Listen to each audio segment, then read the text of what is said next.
Jaya Radha Madhava Kunja Vihari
So today we'll be reading from Bhagavad Gita as it is, chapter 12, text 10.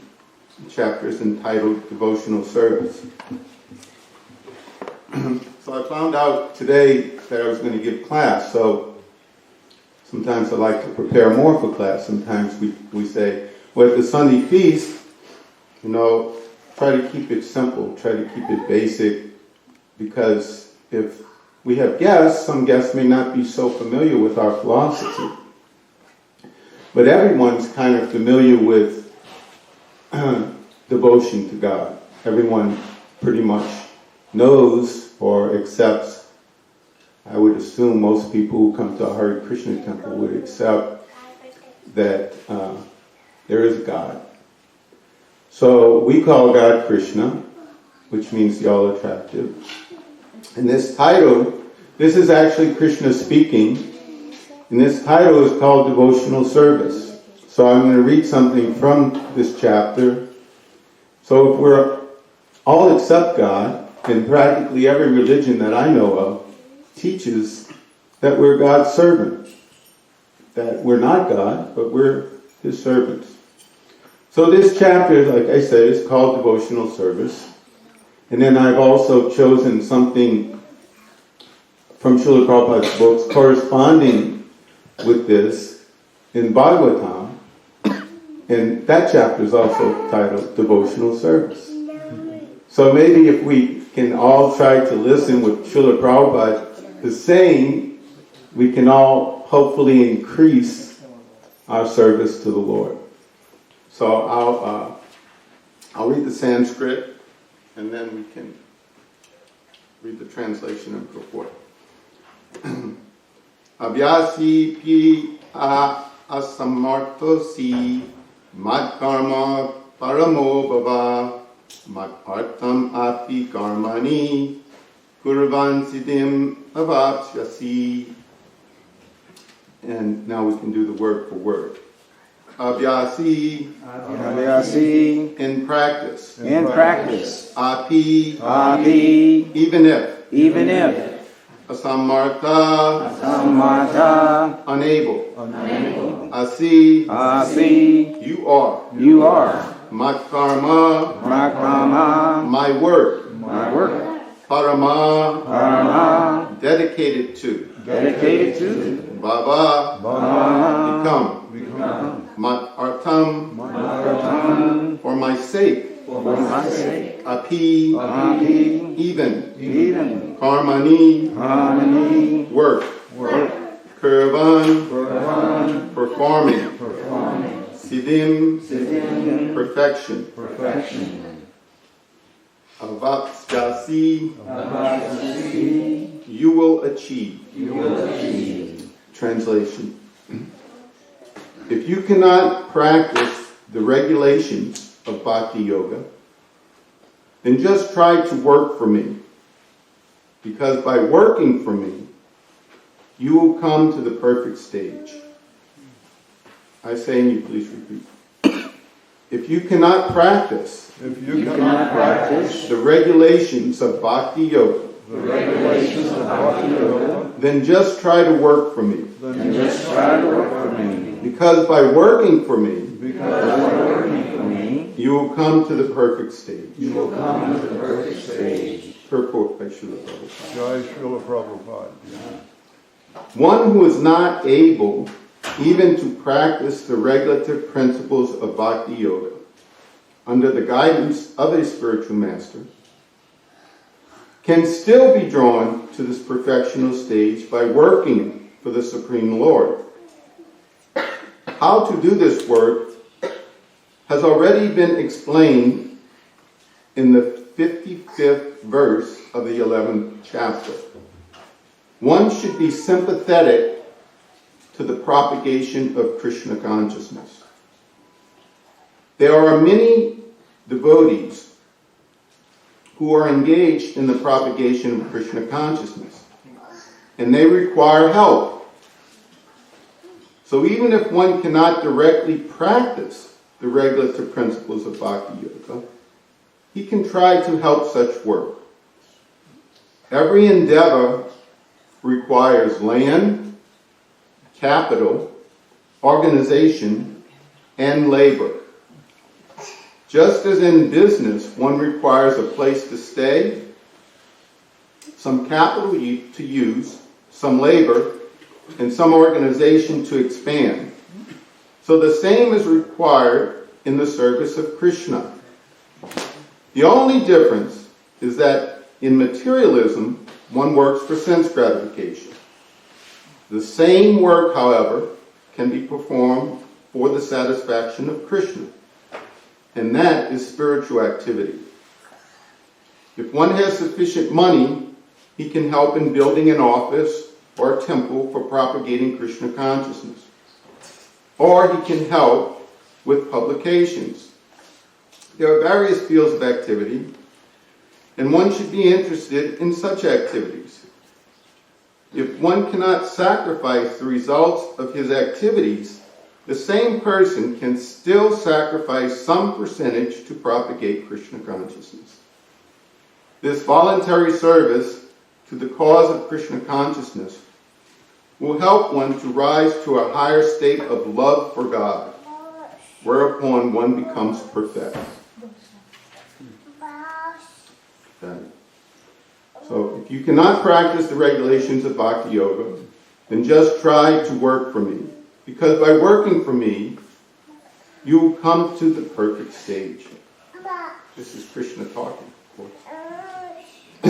Now I'll read from Bhagavatam, not the whole purport, but part of the purport, where Srila Prabhupada touches on this same topic of devotional service.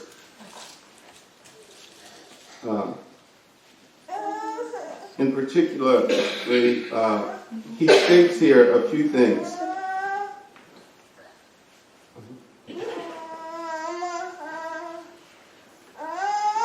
He says, this verse indirectly confirms the greater importance of utilizing the human form of life to realize our lost relationship with the Supreme Lord by acceleration of devotional service. Then Srila Prabhupada says, time and tide wait for no man. So everyone knows what that means, right? So the time indicated by the sunrise and the sunset will be uselessly wasted if such time is not properly utilized for realizing identification of spiritual values.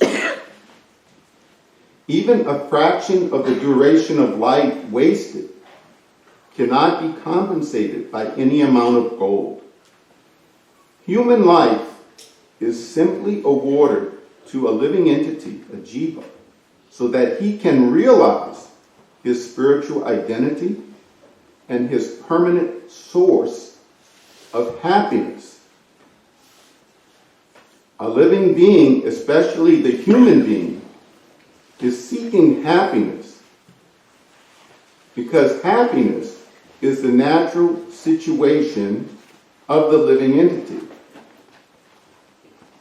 But he is vainly seeking happiness in the material atmosphere. A living being is constitutionally a spiritual spark of the complete whole, and his happiness can be perfectly perceived in spiritual activities. And, the purport goes on, but I think we get the point. So, is everyone happy? Or is anyone happy? In devotional life, we have so many ebbs and flows. Sometimes we may be feeling very enthused, and at other times we may be tested. And we may not feel so enthused in our devotional life. We may actually be struggling, so to speak. And so, if I can find it, I want to read from you something. This is from a very dear disciple of Srila Prabhupada, who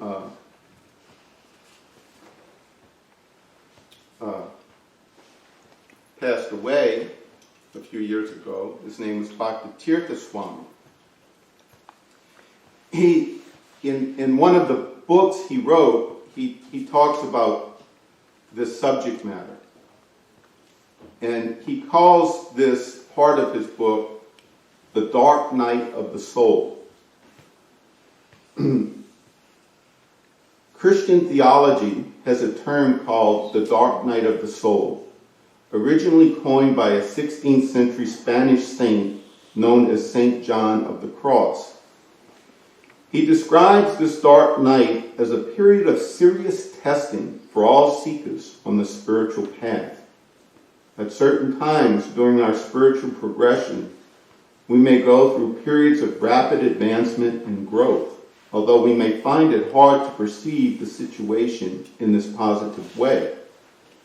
We might reach a point in our lives when we begin to think, I am chanting, meditating, praying, fasting, reading the scriptures, visiting the temple, church, synagogue, or mosque, and following the spiritual laws and principles. But I'm miserable. Where is God? At this point, the person even begins to seriously doubt God's mercy and attentiveness. such a person might feel that even God has forsaken them. We can look at this situation in a more graphic way because our advancement is not necessarily vertical.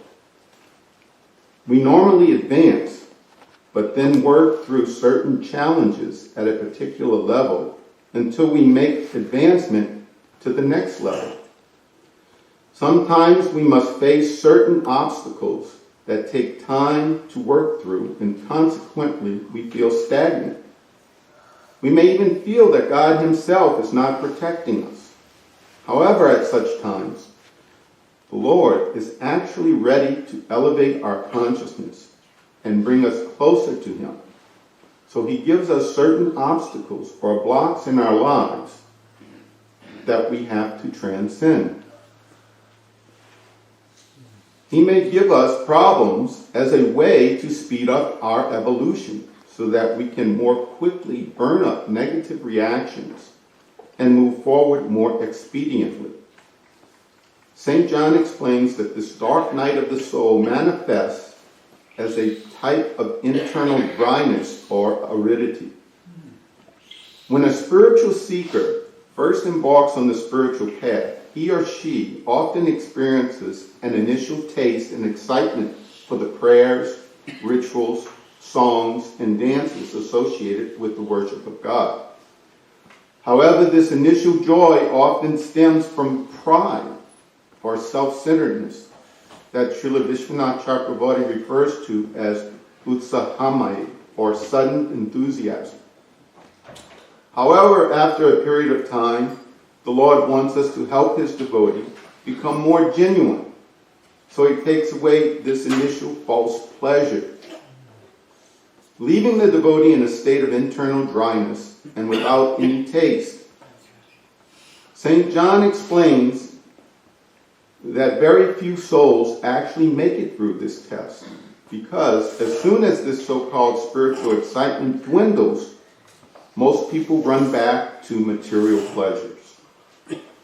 However, if we understand the purpose of this dark night, we will feel excited at the very thought of transcending so many of our old patterns and limitations. The dark night of the soul can lead to depression if a person does not understand the reasons for it.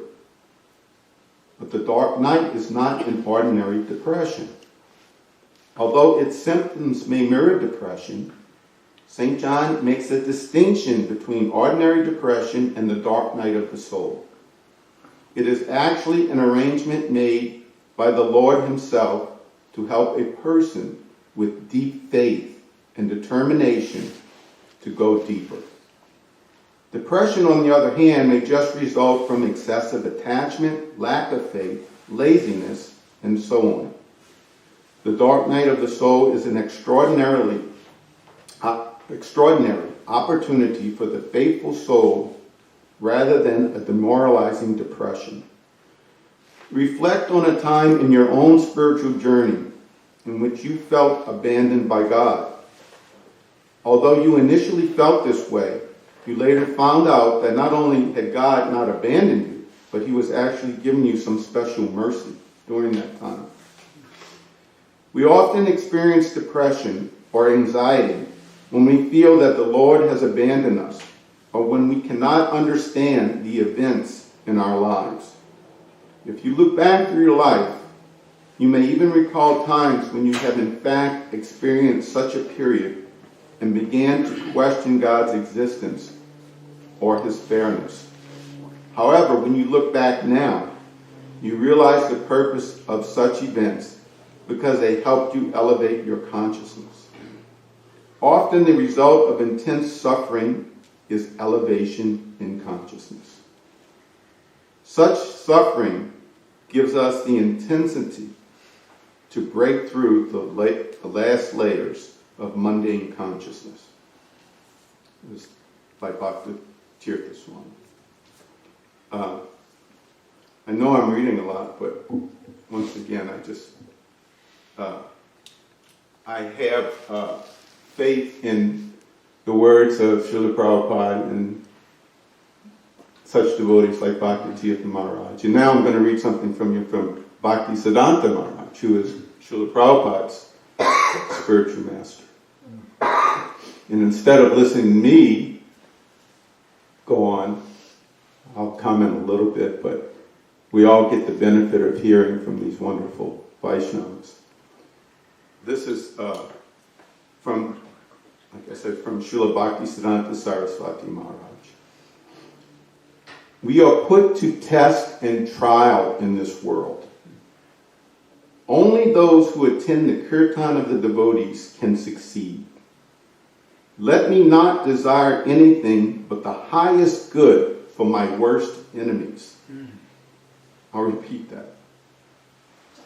Let me not desire anything but the highest good for my worst enemies. Those favored by God find their paths set by thorns. How often do we think that? When something pricks us or we have difficulties, that this is God. Oftentimes we think just the opposite. We're not thinking that we're being favored by God. We're thinking we're being punished for some reason. There is no peace or happiness in our worldly life. Circumstances create turmoil and annoyance. When faults in others misguide and delude you, have patience, introspect, find faults in yourself. I'll repeat that one. When faults in others misguide and delude you, have patience, introspect, find faults in yourself.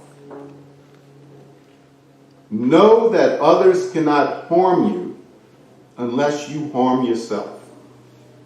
Look within. Amend yourself rather than pry into the frailties of others. Be indifferent to bizarre gossip. Stick firmly to your cherished goals. No lack or impediments of the world will ever stand in your way. A devotee feels the presence of God everywhere, but one averse to the Lord denies his existence anywhere. You cannot appreciate transcendental matters with the reasoning of the world. It is sheer nonsense to decry them with the measuring stick of your intellect. This is Srila Bhaktisiddhanta. So these are so many nice, wonderful words and instructions that will help us in our everyday attempt to become more and more devoted to the Lord, in our attempt to become good devotees. Srila Prabhupada taught us that one of the keys is our sincerity. So we have to remain sincere in our practices. Every devotee will be put to these trials and tribulations. But if we remain sincere, we can always depend on Krishna's help. In fact, Krishna assures us that he's always there for us. And whatever we lack, he will carry. So Srila Prabhupada taught us principles or certain things that we should try to develop in our daily lives. One, we should be truthful. He actually said that the four principles that Dharma is standing on. And this is the last leg. Kali Yuga has become so degraded, this age that we live in, that the other three principles, which devotees should imbibe and try to fully represent in his or her life, they've been whittled away by this age that we live in to the point where there's no more, there's very little austerity being performed. People are, for the most part, do not know how to be clean anymore. And they, for sure, are becoming less and less merciful. That being said, we're seeing a revival. I think in our own lifetime, we have seen how more and more, there's a movement more and more to certain devotional principles. People are more and more inclined now towards accepting vegetarianism. People are more and more inclined to being open-minded about spiritual life, about accepting other cultures. So we're seeing progress in certain ways. I remember in early days, we were a little bit, you could say, fanatical in our application of Krishna consciousness. To some extent, we would abide by these principles in any circumstance, no matter what. For instance, we had a Sankirtan leader back in New Orleans. He would take out the young new brahmacharis. So of course, daily routine is you bathe early, you rise early, you bathe, and then you chant your rounds and so on and so forth. You have Mangarti, you do these things. So when these devotees would travel back in the old days, we would be in a van, a cargo van, with no seats in it, nothing. We would sleep in the van and so on. So when you get up in the morning, there was no place to bathe. So this one Sankirtan leader, he would take the new brahmacharis, whatever city he was in, he would go to these car washes. You know where they have the spray? No. Yeah. Oh, what? Brahmacharis would get out, man, put some money, get the wand, hose them down, and they'd have their morning bath. So they were performing that austerity. Actually, the same devotee, one time he and I were on Sankirtan together. We were God brothers, and we were way down in Cajun country, and it was very unusual. It was in the middle of the winter, but way down in Cajun, which is usually still pretty warm, it was freezing cold. Freezing cold, and we had parked the vehicle. Naturally, we slept in the vehicle at night. We got up the next morning, there was no place to take a bath. So there was a swimming pool. He was getting ready to jump in the swimming pool. Luckily, some resident of the apartment complex, he said, "Hey man, what you doing?" He said, "Oh, I'm just going to take a bath." Guy goes, "Look, come on man, you can use my shower."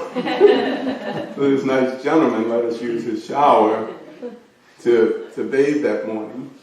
But this may seem a little bit bizarre and a little bit comical, but it also is a reflection of the sincerity of these devotees. They were sincere to follow the process. And so in all of our lives, that's one principle that we should try to hold on to, is try to remain sincere in our practice of devotional, in our daily, whatever we can do. And as Krishna is so merciful, in this chapter I'm reading from, he tells, if you can't do this, do this. And if you can't do that, do this. He's not fanatic about he's so merciful. He's saying, do this, do this, do this. And so, whatever we can do, maintain that for Krishna. And try our best not to give that up. Whatever we're doing for Krishna. It's like in the old days, I'm sharing some stories, but in the old days, everyone lived a monastic lifestyle, lived in a certain way. It's different now. And Srila Prabhupada predicted this. He had actually said that he told Jayapataka Maharaj, and if you go back and look at one of the very first Prabhupada remembrance tapes, Jayapataka Maharaj shares this story. Srila Prabhupada said, he told me that right now everybody lives in the temple, but in years to come everyone will live outside the temples for the most part. Which is actually more practical in the sense that everyone has, for the most part, is grihastas. You have your house, you have your children, and to make that work within a temple atmosphere is sometimes challenging. Even Srila Prabhupada himself, at one point, was saying grihastas should live outside. So, but that's not a deterrent. There's no deterrent. There's no shortcoming in any way. If you sincerely practice Bhakti Yoga, Krishna consciousness, you can do it anywhere. Doesn't matter. And take these temples that Srila Prabhupada has established all over the world. They're shelters that we should come and visit and support. In this purport in the Bhagavatam here, if I can find my glasses, I'll read more of what Srila Prabhupada is pragmatically stating here as far as working and doing something practical for Krishna. He says the materialistic way of pious activities, like charity, is recommended in the Smriti Shastras, as quoted by Srila Vishwanath Chakravarti Thakur. Money given in charity to a suitable person is guaranteed bank balance in the next life. Such charity is recommended to be given to a Brahmin. If the money is given in charity to a non-Brahmin without Brahminical qualification, the money is returned in the next life in the same proportion. If it is given in charity to a half-educated Brahmin, then even then the money is returned double. If the money is given in charity to a learned and fully qualified Brahmin, the money is returned 100 and 1,000 times. And if the money is given to a Veda Para, one who has factually realized the path of the Vedas, it is returned by unlimited multiplication. The ultimate end of Vedic knowledge is realization of the personality of Godhead, Lord Krishna, as stated in the Bhagavad Gita. Vedayas cha savarya ham neva vedya. There is a guarantee of monies being returned if given in charity, regardless of the proportion. Similarly, a moment passed in the association of a pure devotee by hearing and chanting the transcendental messages of the Lord is a perfect guarantee for eternal life, for returning home back to Godhead. In other words, a devotee of the Lord is guaranteed eternal life. A devotee's old age or disease in the present life is but an impetus to such guaranteed eternal life. So, as we're getting older, and many of us are, embrace it. Our old age and disease, as Srila Prabhupada tells us here, use it as an impetus to such guaranteed eternal life. And have faith that that's waiting for us. Because Srila Prabhupada has guaranteed this for us. And if we are sincere and we have faith, we can sincerely wait for that time. And then for a devotee, it's simply a change of body. And we're, as I often say, we're so fortunate. We're so fortunate to come into contact with the teachings that Srila Prabhupada has given us. And to pragmatically apply them to our lives is the challenge for us every day. That's what we have to concentrate on and be sincere about. Pragmatically applying what he's taught us. If we don't apply what he's taught us, then what can we expect? We'll be attracted again by the influences of his external energy. It's just like in other faiths, they depict God and then they depict a devil.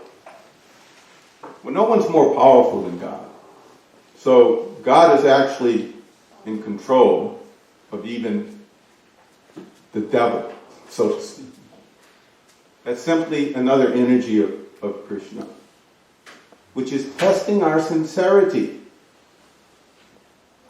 That's Maya or Durga Devi's job. It's described as a thankless task. She tests our sincerity. How sincere are you about really serving the Lord? So in this way, we're very fortunate. We have to help each other remain fortunate by reminding each other of the glories of the Lord. Always hearing about the Lord is what we should be trying to achieve in our life. We're so distracted. We should always choose education over entertainment.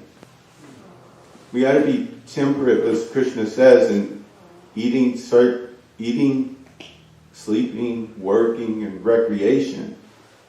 But we should always do our best to choose, if we have spare time, becoming more and more educated. The tendency in the material world is the senses pull us here and there to be entertained in some way, or to try to please the senses in some way. But if we can help each other always, and then sometimes recreation is good. It's good for us. You have to have a balance in life, but always remain sincere and realize our good fortune, and let's help each other remain steadfast on the path of Bhakti Yoga. Is there any time now for just a few minutes left before Prashad for any questions or comments? Thank you for a very excellent class. Well, I've just read. It's there in the books. Thank you. We just have to read these books more and more. They're so rich and full of wonderful instructions and things. And yes? Do you think it's possible to be too merciful in some cases? Too merciful. I think we shouldn't be naive, but I think we should strive to be more and more merciful. I think we have to also be pragmatic. Sometimes, Lord Chaitanya was soft as a rose and hard as a thunderbolt. So, and Srila Prabhupada would also sometimes chastise very heavily. So, most devotees, though, who receive that chastisement eventually realized it was mercy. Yeah. So, I think we can try to be more and more merciful. That's my gut feeling. Yes, Mo. I I understand that instruction is mercy.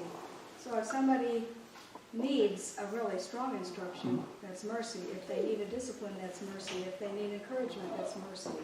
If they need whatever they need to make advancement or to make them know they're on the wrong path if necessary, it's all mercy. That makes sense. Yes, Prabhu. I worked 20 years with the VA Medical Center, and sometimes it was mercy when the doctors pulled the plug too. So whatever the person, service to that person. And, you feel that's like giving up, but sometimes. Any other? I was just thinking Yes, Prabhu. there's a distinguished mercy from forgiveness. And the ultimate mercy is just that we make someone Krishna conscious. Somehow or other, we're instrumental in their becoming Krishna conscious. That's the only real mercy. It's the only one that lasts. Yeah. Thank you. So now we all are getting ready to receive mercy in the form of wonderful foodstuffs that have been offered to the Lord. So thank you everyone for coming. Hare Krishna. Hare Krishna.